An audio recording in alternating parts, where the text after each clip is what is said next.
Thanks to film historian Tom Slater, I was able to gain insight into Corinne's popularity, talent, self-advocacy, and shrewd producing arrangements during her mid-20s career. Corinne only had to work 8 hours a day, between 10 and 6 only. Knew that her pay would eventually go up to $5,000 a week and later $10,000 a week. The studio would pay for her to have a luxurious bungalow on set. Her contract guaranteed that before she finished making a movie, she was given 4 scripts to choose from for the next movie. She was also given 3 leading men choices and 3 directing choices to choose from, and knew that their salaries could not be increased to try to be higher than hers. She also supervised the general managers of her productions, which thanks to her producing efforts were called Corinne Griffith Productions. Slater also provided some major insight for me into Corinne's performances in her produced films. Corinne was not just a demure, classy, beautiful lady, but a complicated, demure, classy, beautiful lady, with the range to convey subtle nuances and characterizations. Slater states that in addition to her light comedy roles, Griffith also played dramatic roles in which her character faced major decisions affecting her life and many others. Altogether, this body of work reveals the centrality and complexity of women's roles in the post-Victorian consumer society. Corinne's characters varied from a hardworking woman trying to reject a nasty man, or a heroic wife fleeing an abusive husband. Her films were popular, and she was the 19th biggest box office draw of 1926. By 1927, Corinne was still riding high and decided to take it upon herself to invest in real estate so that she could maintain her high fortune herself. Remember that by 1927, she was making around $9 million a year in 2023 dollars. In 1928, Corinne took Corinne Griffith Productions and left First National to allow her to fully independently produce her films. She then would let United Artists release them and distribute them. She only made 1 film during this period of total independence, The Garden of Eden, which fortunately is streaming on Amazon Prime, it's on DVD, and it's on YouTube. In the film, Corinne plays Tony, a young woman that flees from home when she is hired to be an opera singer. This turns out to be a scam to get decent girls to dance half naked in a bawdy club. Once she realizes where she is and where she's actually working, she flees with a kindly older lady that works at the theater, played by Louise Dresser, who takes her to Monte Carlo to the Hotel Eden. Dresser is actually a poor baroness who can afford to live as a fancy, wealthy baroness only 1 week a year and must work the other 51 weeks a year. Tony poses as the baroness's daughter and meets and falls in love with a wealthy young man played by Charles Ray. Several comedic and dramatic situations ensue. As you can see here, Corinne, age 31 at the time, convincingly appears as a much younger, convincingly naive woman who is oblivious that there are evil people in the world out to wrong and exploit others. She conveys an abundance of excitement, happiness, and several other emotions, all while just sitting in a train car. The following clip from the film is short, but contains my favorite Corinne acting moment thus far in my viewing journey of her work. As it turns out, Corinne can do physical comedy. I misspoke earlier. Take a look. Although she is about the classiest looking lady ever to stick her tongue out in a movie. The Garden of Eden was a critical hit, but unfortunately not a big box office one. The New York Times stated that Miss Griffith gives a capable and graceful performance.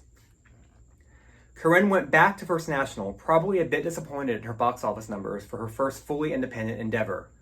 Although if you check out Garden of Eden, you will agree with the critical success it garnered from the press. Corinne made 3 more silents at First National before being given the role of a lifetime in the part sound film The Divine Lady in 1928 that I mentioned earlier. Corinne played Lady Hamilton, who history tells us was the mistress of Lord Horatio Nelson. It was also her bravery that saved Naples from a potential French siege after the French Revolution. The film was a part sound, part talkie because it contained a Vitaphone soundtrack with specific music, sound effects, and singing that played while the film played on the screen. Warner Brothers developed Vitaphone to provide sound for their first talkies like The Jazz Singer. It essentially was a recording of the film's sound and dialogue on a record album that played while the projector rolled. Keep in mind, since it was a record on a record player, it was prone to skip, which happens sometimes. This actually happened the night that one of Betty Compton's talkie films was reviewed. But I digress. Here, you can see Corinne as Lady Hamilton. I chose this scene in particular because you can see the quiet emotion in her eyes builds an intensity and momentum as she watches her love sail away.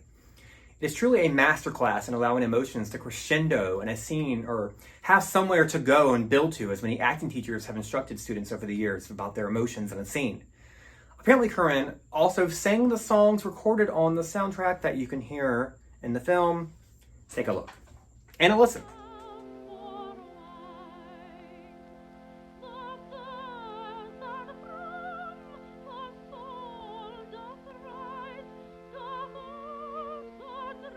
If Corinne was dubbed, there's no record of her dubbing or any information about there being another singer on the crew. The only reason I suspect that dubbing was a possibility is that the other surviving footage for singing in the later talkie that I will show you later, the voices are very different in tone and in two very different styles of music. According to a music scholar that I consulted, Corinne could have been singing her operatic aria in The Divine Lady and then sang a more jazzy, current in 1930 type song in Back Pay.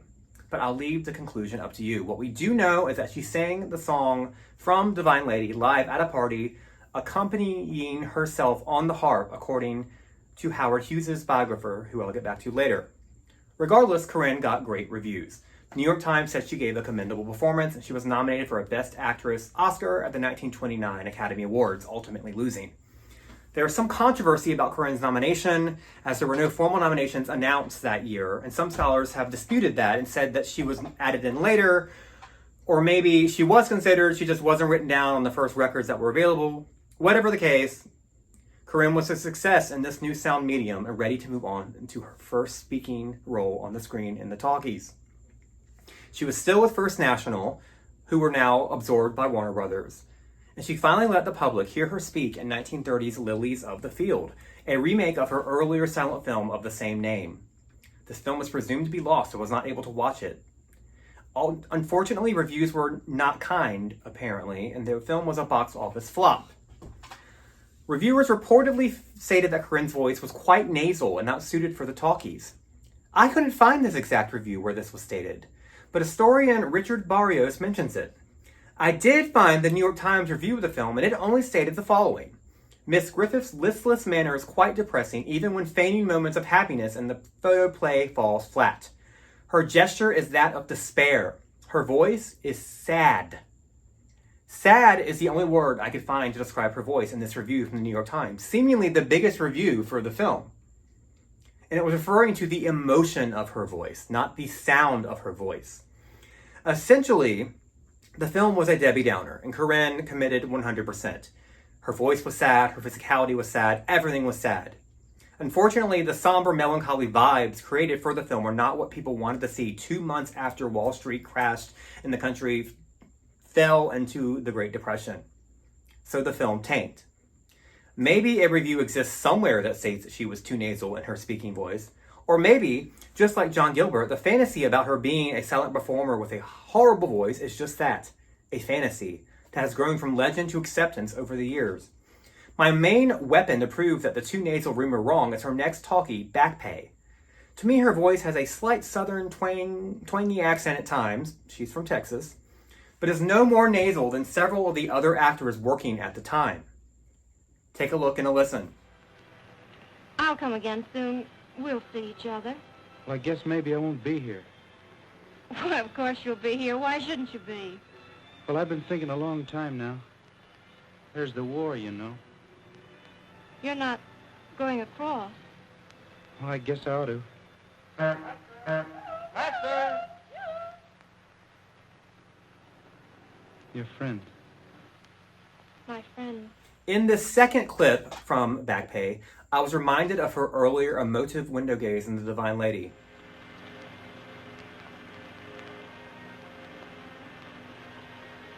Gerald.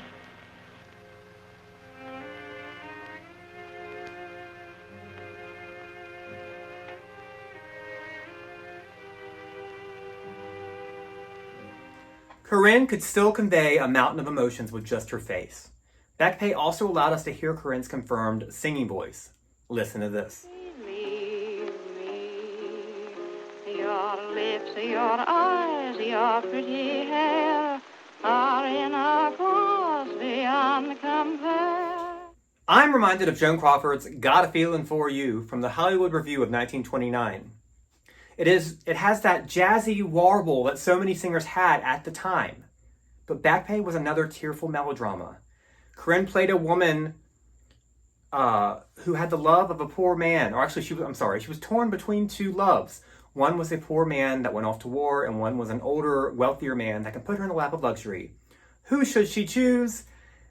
It was another box office flop. I'm not saying here that sad dramas were all flops in 1930. Take a look at All Quiet on the Western Front. But maybe the public was not ready to see and hear Corinne act so tragically. Who's to say?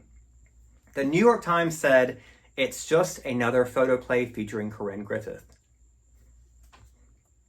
What's interesting about Back Pay is that Corinne announced it as her farewell film. I almost said farewell tour, but she is not Cher. She ended up going to England in 1932. Oh, real quickly, no offense to Cher. Cher is wonderful. If she wants to give a farewell tour anytime she wants to, you go. And same thing for Corinne. If you want to bid farewell to everyone with your movie and then come back later, do it. It's your movie, it's your career. Sidetracked. It wasn't her farewell film. She ended up going to England in 1932 and made Lily Christine, another melodrama that Variety called tedious. After this film, Corinne was done with movies for good, at least for now, and ready to continue her work as a businesswoman. Stay tuned for Corinne Griffith, Part 3.